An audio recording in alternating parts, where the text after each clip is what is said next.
Did you see that? It was a guy who removed people's phones from their hands. The photographer who went around, I think it was maybe New York City, and he took photos of people and then CGI'd the phones out. You know, you're talking about it. Imagine if there was this thing and it made you stare at your hand. He actually did it. So it shows just how absurd it is. You know, you've got an entire train carriage on the subway on the underground. And everyone's staring at their hands. And it's just people staring down at their hands. Oh, wow. All those people just sitting there staring. Oh, that's so crazy. Go back, Jamie, go back up to that one of the kid. Wow. There's no fucking passion. There's no fucking motivation. There's no, oh my God, man, no. It's every day of your life just doing. No passion. No discipline, no motivation. Yeah, all these words, I hate that so many people fucking use these words now because it's watered. It's someone sitting in a room by themselves and they figure themselves out and say, God, this is gonna fucking suck. Where's passion when you're 300 pounds? Where's the motivation when you can't read and write? Where is it? So how did this happen? I just fucking did. I just did. I said, maybe at the end of this journey, there'll be something there for me. If not, I can read.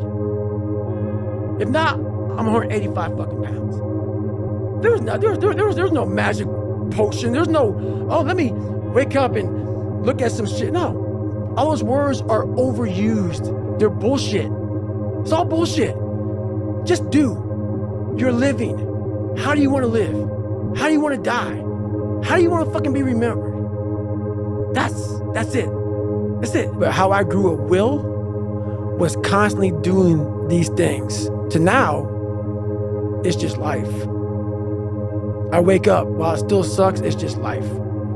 You don't sit back and like, oh my God, like I have days I don't want to do it, but I know I'm going to do it. Get a routine, get up every day at the same time, go to bed at the same time, establish disciplined habits. And that will help a lot. Schedule, and here's how to use a schedule. Use a calendar, use Google Calendar, but don't use it as a tyrant. You know, you want to use a calendar as if it's your confidant and advisor. And what you want to do is use the calendar, sit down, open the calendar and think, okay, well, here's what I'm going to do. I'm going to design a week of days that I would really like to have. It's okay to be alone. It's also okay to be unhappy. It's okay to be unhappy sometimes, man. It's okay to say, you know what, man, I'm up. So you gotta go to the truth first. Who are you? Get really accountable and say, okay, who am I? What's the truth about me? Get to that dark place in your mind. Figure out, it may take months, it may take years. Figure out your purpose. Figure out what you want to be in life. And then from there, okay, I have my purpose. It may take a long time. No one knows their purpose because it's too loud. Find your purpose. From there, all right, you gotta start planning. People love the planning phase because it's very comfortable. And then from the planning phase, you gotta go to execution. So the execution phase, what we all hate, because that's where the real work begins, and that's when the failure happens, and the failure. So, but you know, that's kind of how you have to do it. Get better every single day. And if I lived that way, then over time, you know, I'd have something that was beautiful. But that was my philosophy. It seems like a pretty simple one, but you know, if you live your life to just get better every single day, and do that for 20 years, I mean, what do you have? What do you say to the person whose potential is fucking great, but they want to play video games and eat pizza? Well, what I told his son was pretty much this right here. He asked me a question about, he wants to be really good at tennis. But what happens is after I play tennis for a while, I want to go play video games. You obviously don't fucking want it bad enough. Because a person that you want to, I became obsessed with being the baddest motherfucker that God ever created. Am I that? I don't care. I believe it. And I was trying to tell him, once you become obsessed with something, it's okay to be unbalanced for a while. It's okay. Don't be all this stuff people say, you gotta be balanced. To be the best in the world at what you do. It's not about being a Navy SEAL, people. The best at what you do, you have to be unbalanced to find every bit of fucking energy and strength that you have to pull it off. Then you get balanced once you become great. And then you help other people become better from you being the best in the world. So if your family doesn't understand Why are you so daggone crazy? Because I'm trying to be the best I can to give you the best that I am. And it takes being fucking obsessed to where people think you're crazy. People look at me and say, oh my God, you're a masochist, you're this and that. I'm not gonna get into how bad I was in all these races and SEAL training. I had 21 stretch fractures going through Hell Week. 21 stretch fractures. You know what I did? I taped my ankles up. Roger that. I want to be a SEAL. So I did it. Become obsessed with being great. It changes everything. Everyone does a few reps when the burn starts and they stop. No one goes the extra mile. It keeps going. Like no one's in here right now. Why? Because it's Saturday evening, everyone's going to party, no one's in here, just me. You know, no one goes the extra mile. Think about traffic jams, guys. There are no traffic jams in the last mile of the race. It's just you and your shadow. In the beginning, everybody's there. All the pretenders and the contenders, they're all there. But the last yard of life, the last mile of the journey, ain't nobody but you and your shadow. What the are we all waiting for to start attacking life? Waiting for the stars to align? Back when I was growing up, the song came out. All I need is a miracle. Well, guess what? That miracle ain't coming. There is no perfect time to start. You gotta start now with changing your life. We're all being tested in life.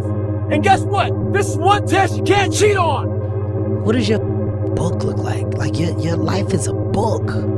You got a bunch of chapters in your book, but when they close that book, how good was the book? How good was your book? What was the ending to your book? And that's the one thing I'll say right now to people listening to this. A real person, a real alpha, a real go-getter, they ain't saying shit about nobody. That's why you will never, ever hear me dropping somebody's name, running my mouth about somebody. I don't know what you went through. I don't know what you're going through. I didn't wear the shoes you wore when you were a kid. I didn't grow up in your fucked up house.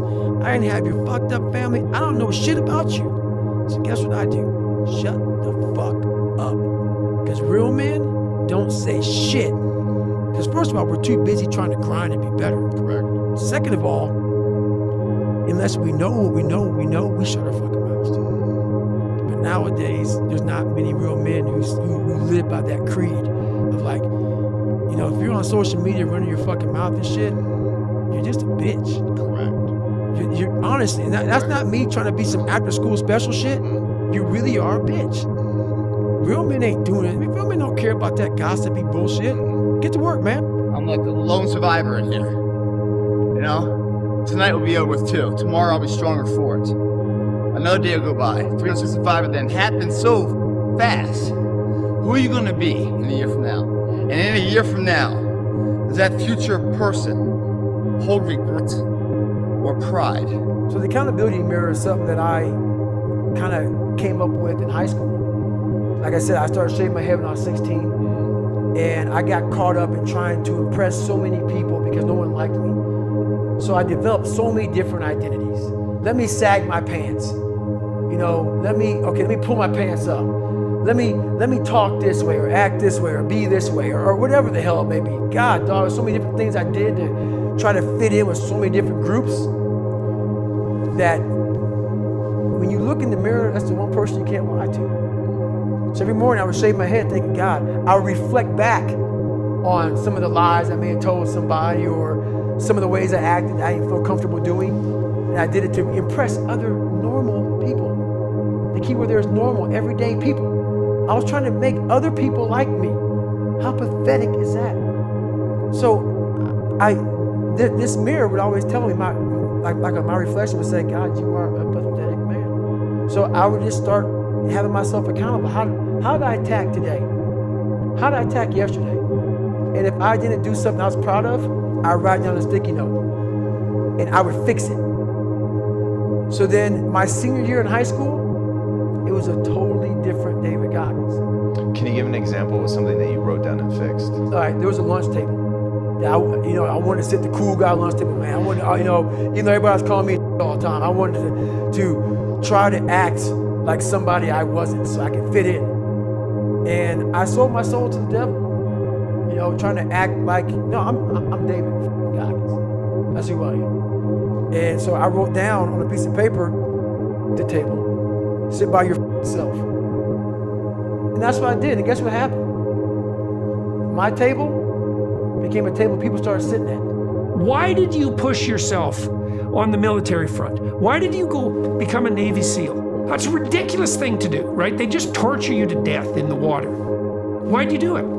Because I wanted to serve my country in the highest capacity possible. Okay, so do you feel that you accomplished something real when you went through the Navy SEAL training program? Absolutely. Okay, why was it real? Because why was it real? It was the hardest thing that I've done. Right, that's right.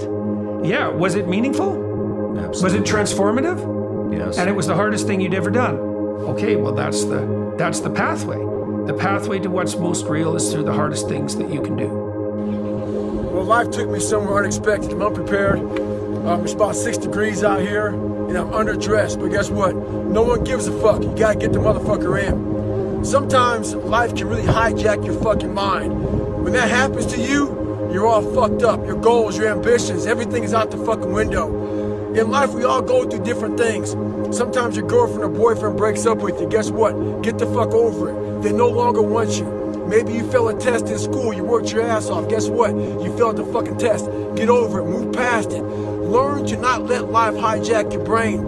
At work, you've been working your ass off for that new promotion. You don't fucking get it. Someone else does. Maybe they kiss better ass than you do. Guess what? Get over it. Life will hijack your mind if you let it. Don't allow all these things to make you a lesser person. You must own your mind. Don't let life own yours. Get after it. Stay hard. So I'm going through Hell Week like getting done. But I'm like, I can't quit. This is my last time going through. I can't get rolled. So I get through Hell Week, and this is where the gets evil, man. This is where I start to click into something. When your mind, this is this whole 40% rule I talk about all the time that I made up a long time ago. I started making it up through pain. Tell them what that is, what you go. So basically the 40% rule is I am a strong believer that we quit. Because why? How the f is a 297-pound cockroach guy who quit on everything is now considered one of the baddest men on the planet? How is that possible? It means I had to change one thing, my mindset. So there's no way in hell that was in, but that guy was in me. Well, that guy came down here and said, hey, guess what, man? You're a fat ass, but I'm gonna now make you a badass. I'm gonna miracle this to be a badass. No, it was in me. I had to believe to make that belief work. And through hard work, I did that. So the 40% rule is like we have like a car. Some cars have a governor on it. And when you get to like 92 miles an hour, that car start doing this because it can't go any faster. Those cars that don't have governors on, like a fast ass, whatever, Porsche, whatever, I'm buried, gone. We have that ability in us, but we have put this governor on our minds. And you have to, the factory that put the governor on that car, the factory is now you. That put this on your mind. You gotta take that off. Until you take it off, you're gonna constantly get to 92 miles an hour and do this. Because you ain't going faster. As a matter of fact, you might even go slower. So basically, I started realizing this through my life, through going through all these times. I'm a big believer in doing things that make you uncomfortable. So we live in a world that we want to be as comfortable as we can. And we wonder why we have no growth. We wonder why when the smallest thing in our life gets difficult, we wonder why we cower and we run away.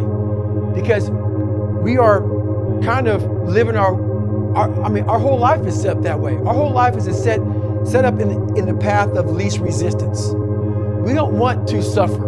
We don't want to feel discomfort. So the whole time we're living our lives in a very comfortable area. There's no growth in that. So for me, I realized that.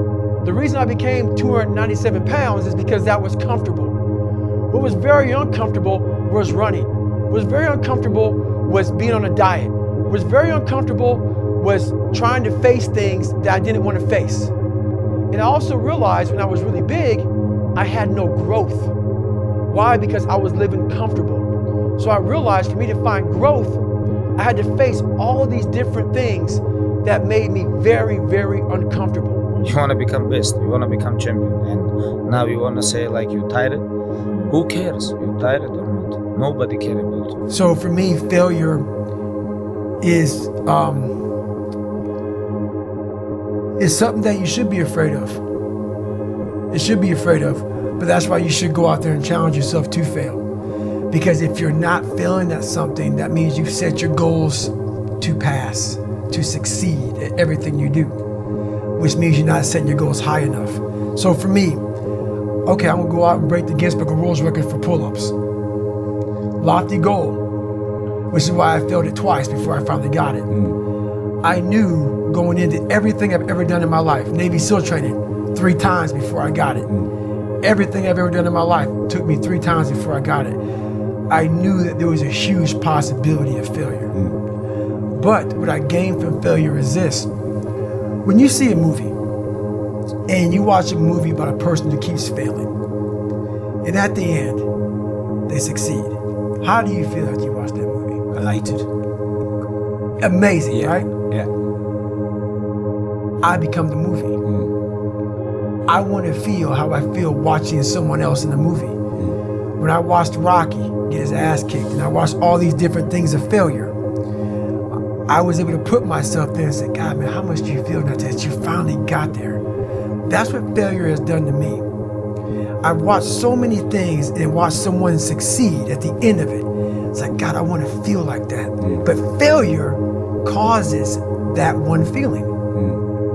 Without that failure involved, you don't have that feeling. If you just pass and you succeed and you're great, that feeling, yeah, okay, I'm good.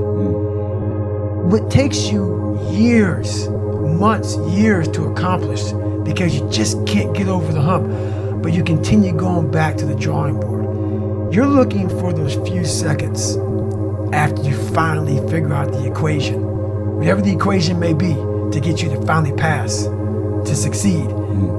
I live for that feeling, but I can't get that feeling without going through, fuck, I failed this equation, I failed this one, I failed this one, I failed this one. Oh, I'm figuring it out.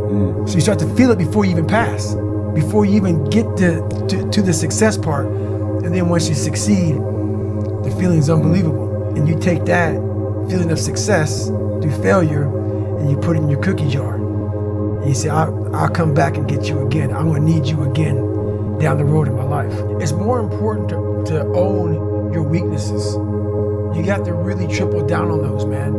Because why? You want to become a full human being. We like to run away from weaknesses. Like for instance, if you're good at running, all you want to do is run. If you're great at reading, you have several books. But we don't do those things that we're not good at. So for me, I realized, man, like I keep on running away from these things I'm not good at. I have to dive into these things. I have to become one with these things.